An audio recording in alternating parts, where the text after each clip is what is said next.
प्रेम से कहिए धन निरंकार जी। सत्संग जी बड़े प्यार से कहिए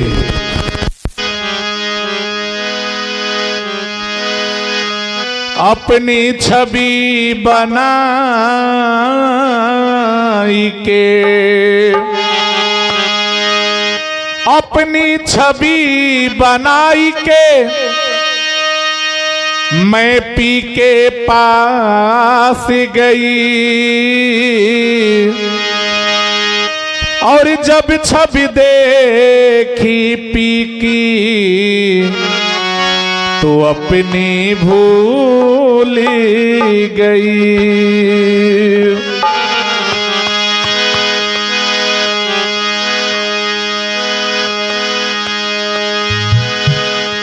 खत्म दुनिया से करे तकरार भैया।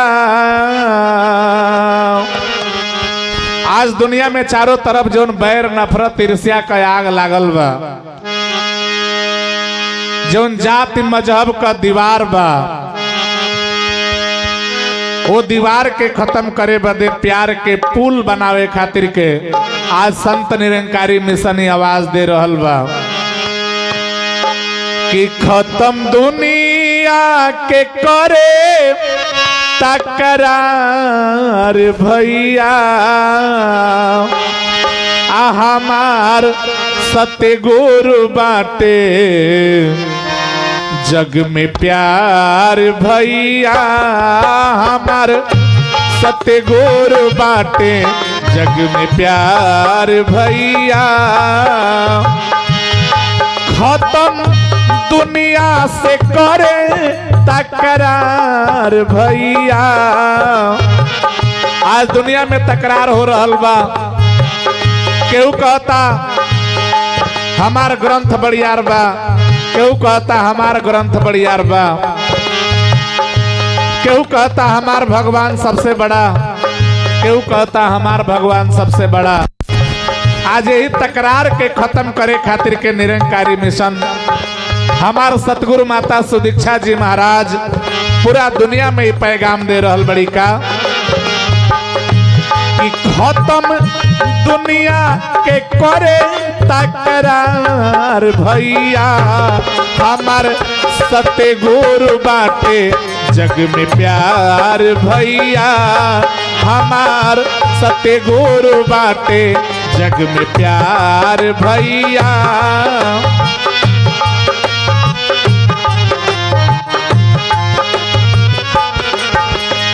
रामायण में भी ये बात लिखल बा कि राम ही केवल प्रेम पियारा आ जान ले हो जो जान निहारा।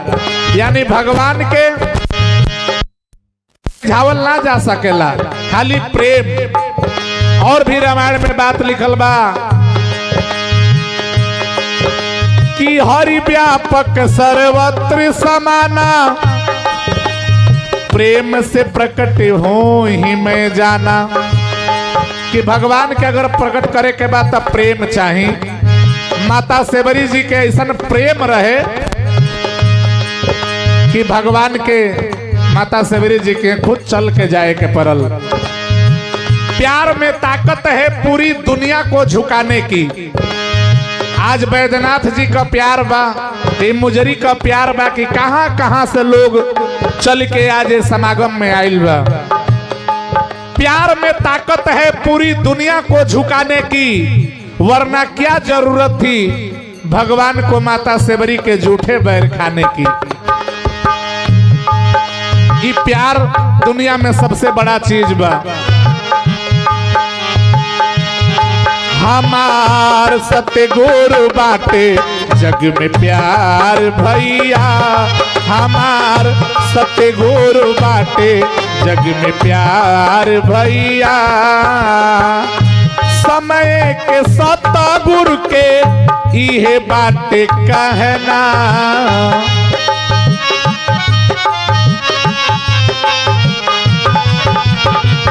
आ प्यारी न मरता हुए जीवन को गहना।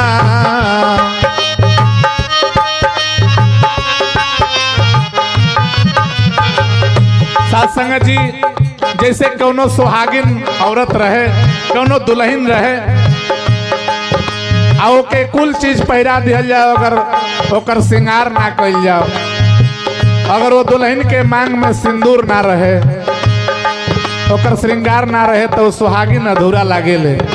वही तेरे जीवन में अगर प्यार ना रहे, नम्रता ना रहे तो जीवन अधूरा बा। आज निरंकारी मिशन सबका जीवन में प्यार, नम्रता, सहनशीलता, अवतार बाड़ी में भी आयल बा कि प्यार, नम्रता, सहनशीलता ये संतों का गहना है।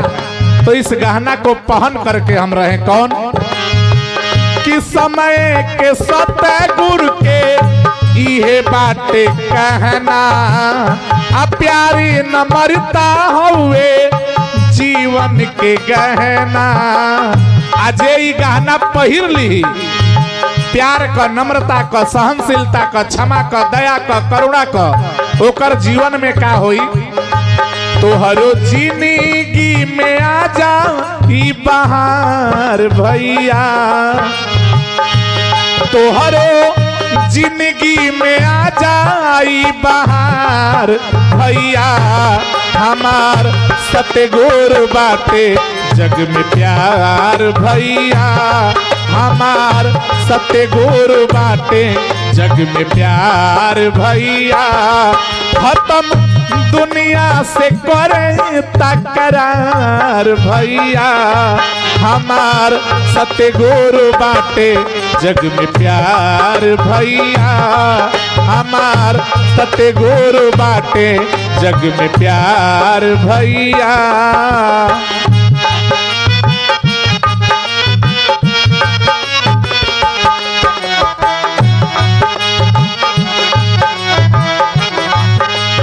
पीलो पीलो नाम कायमृत बाटे रहा दातार, ये गंगा बह रही है, ये गंगा बह रही है। ओ भर लो खाली झोली, लूटो मौज बहार, ये गंगा बह रही है, ये गंगा बह रही है। और भजन का आखिरी लाइन है, आप दूर दूर से संत महापुरुष चल के आ रहे हैं, आप सभी लोगों का संत निरंकारी मिशन के तरफ से, आप सभी भाई बहनों का निरंकारी मिशन के तरफ से, मुजरी संत समागम के तरफ से दास तहे दिल से इस्तकबाल, स्वागत, अभिनंदन, वंदन, नमन कर रहा है। और भजन का आखिरी लाइन है कि मीरा कबीर जी जवन पवल भगवान हो, उहे ब्रह्म ज्ञान दे के ई करे कल्याण हो।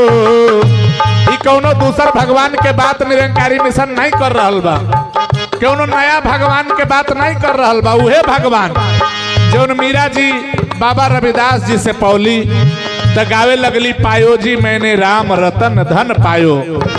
उहे ज्ञान जौन कबीर बाबा अपना गुरु रामानंद जी से पौलन तो कहे लगलन, मोको कहाँ ढूंढे रे बंदे, मैं तो तेरे पास में, ना मंदिर में, ना मस्जिद में, ना काबे कैलाश में।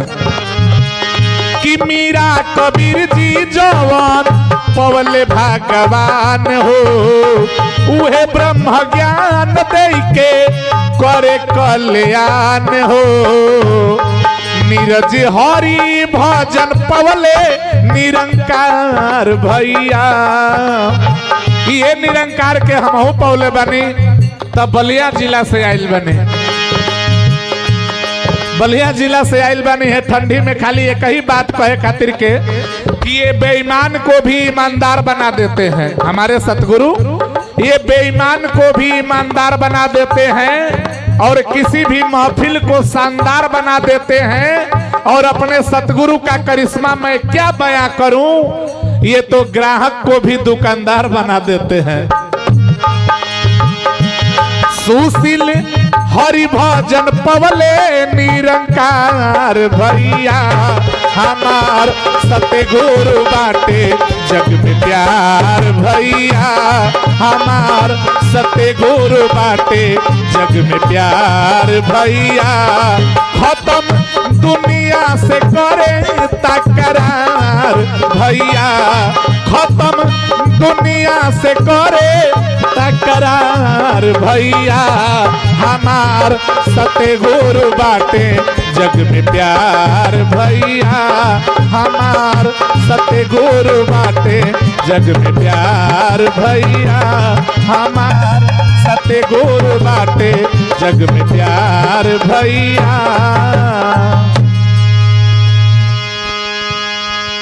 सत्संग जी प्रेम